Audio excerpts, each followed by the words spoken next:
Hello, AGDQ 29 review team. I am Enemy, and this is a submission for Spartan X and Spartan X2 together as one entity.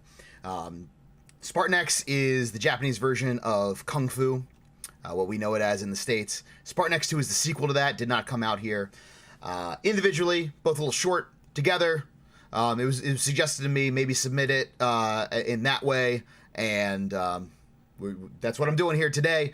And hopefully we'll be doing this as a race, myself and Infinite Mystery. If not that, then hopefully at least I get to show these two off, because obviously Kung Fu is the forebearer to beat 'em ups, and Spartan X2 improves upon that formula in just about every dang way. So let's get started. I recorded a VOD on my stream. You guys can go check that out, verify the authenticity of that at your leisure on twitch.tv/enemytv. But I'm going to be doing some commentary over my run. So, without further ado, this is Spartan X. The thing about this game is that we are manipulating every last thing we do in this game, with the exception of some boss fights. So, we are following a very set path throughout these stages. Those first two jump kicks being one of the more critical elements of the entire run, actually, to set up the rest of the enemy spawns that we like to get in this stage. Coming up here is a knife thrower. We are jumping into those knives to cancel out some of the slowdown from taking damage from those knives.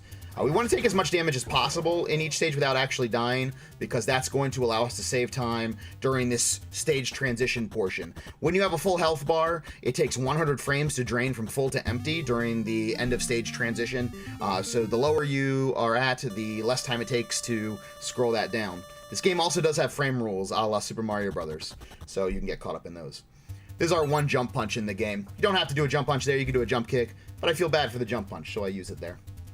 Right here, we're following, again, a very set path through destroying and taking damage from these enemies. We're going to jump and take a kick at that confetti ball. Then we're going to kick those two guys. Wiggle one off if you get caught. No big deal there.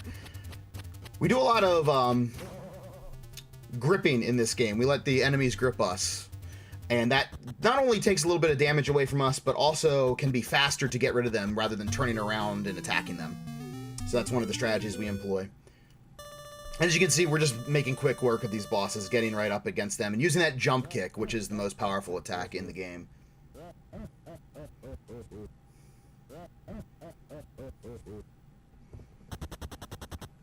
Stage 3, once again, we're trying to kill this first enemy at just the right distance to make sure we have good spawns from this next group of enemies. As you can see, they're nice and tightly put together right there.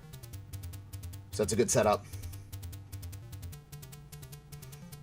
And once again, we are just letting them grab us and then quickly shaking them off, doing away with them, and that's going to take us right up to the boss, the giant, who we make quick work of and take a very quick hit. You see, we cancel out of that damage animation by jumping as we get hit, and we are up the stairs at a 15:13, a very excellent time for that stage. And our health is in a pretty good spot. It can be a little bit lower, but there is a little bit of RNG that comes into play there with how quickly and at what height the knife thrower throws his knives.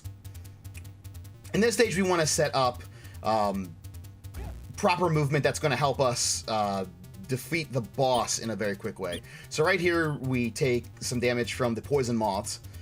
And again, we want to get our damage as low as possible without actually dying. Dying is no good in this stage. But this boss is a very nasty customer, the bane of the PB attempts for this game.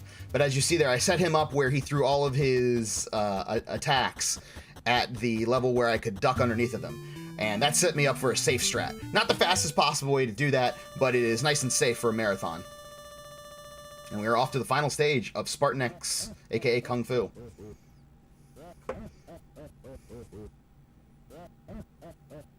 And here again, we're going to see a lot of grippers, and I think a couple of tom-toms that we're just going to be jumping and kicking. That jump kick, very useful to keep our momentum going forward. This jump kick, you get the guy in front, grab the guys from behind, or let them grab us rather, jump over to the tom-tom. These guys are going to run up behind us, and we're just going to will them away. Watch them with the mind, go away. That's right.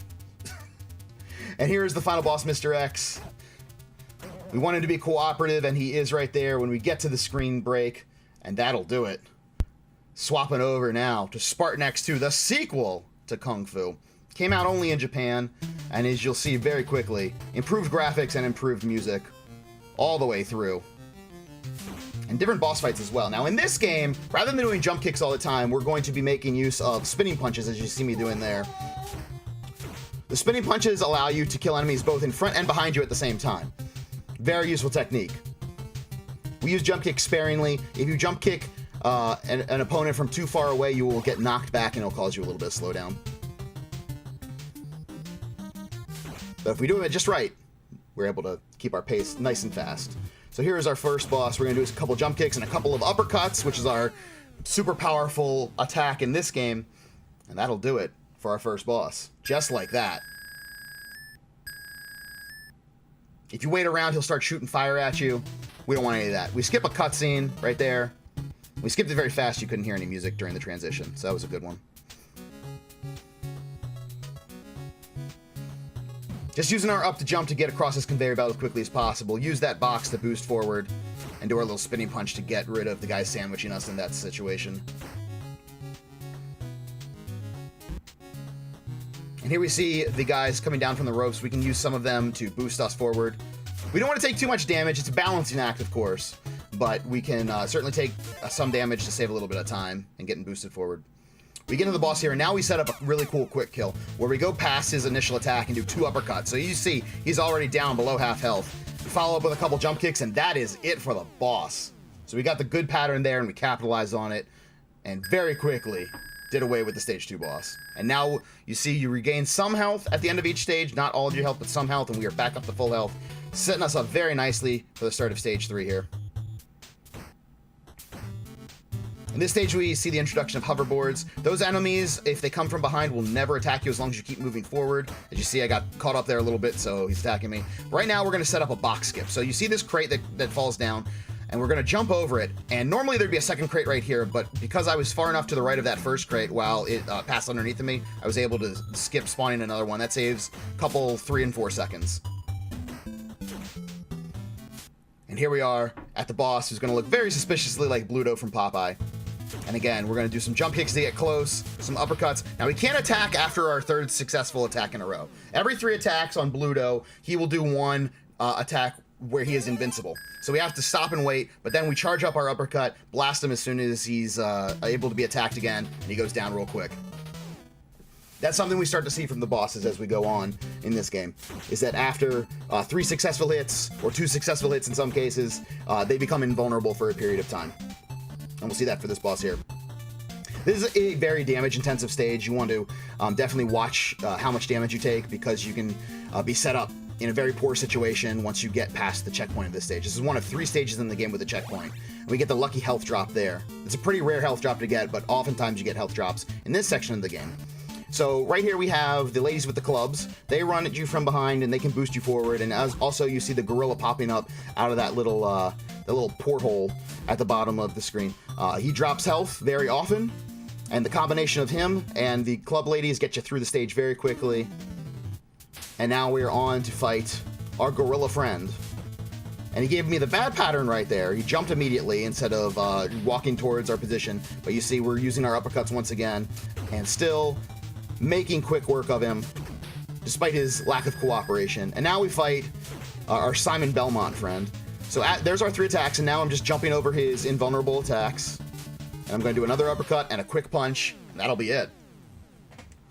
So a little bit there from the gorilla not being cooperative, but absolutely obliterated the second form of the boss. Coming up to a stage that a lot of people have trouble with when they first start to play this game. The stage itself is okay. You can take a lot of damage if you get a little bit lax, but we don't in this situation. We've got a lot of enemies that we've seen throughout the rest of the game and a couple new friends.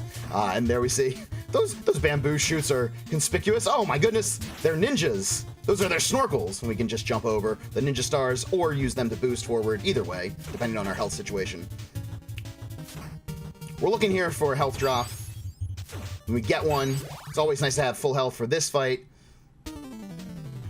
Our knife thrower. We try to load up an uppercut, but sometimes she can just jump past it. And really all we have to do here is just chase her down the best we can, and using jump kicks and standing kicks, try to keep her stun locked. She oftentimes will block damage either visually with a block animation or without any block animation whatsoever. But fortunately, we were able to track her down, and she didn't block too much in that fight. And we got through the boss very quickly. That is the nastiest boss in the game. And now we are on to our final stage with some Sour Please level music right here, that's for sure. And we get to use some fun techniques. That's our one throw of the game, in much the same way we had one jumping punch in Spartan X. We had one throw that we use in this game. And with these enemies climbing up these ropes, we can uppercut them into each other and despawn other enemies. So that's a lot of fun. Right here is a very tricky part, casually. You have to wait for the third soldier to start falling and then uppercut all three of them. Give yourself just enough time to run to the right and then dispatch of all the rest of the enemies that fall. And we have to do it one more time here. There's actually one fewer green soldier here than there was in the previous section. And we run over here and get a 1:04 to the hook, which is an outstanding time. That is a world record pace time on the auto-scroller. We save time on the auto-scroller, so that's how you know that things are looking really legit here. And now we have a standard pattern that you get here. Not a great pattern at all. There are definitely much faster patterns, but we're dealing with the RNG we're dealt. Here comes the charger from behind. We have a very narrow frame window to jump over him, but we get it done. Jump kick the punk rocker with the knife, and an absolutely, absolutely perfect, flawless underwater section, leading us right into the final boss of the game. We're gonna start with 2 uppercuts, and then the third hit is he is invulnerable to. 2 more uppercuts, and we will be done.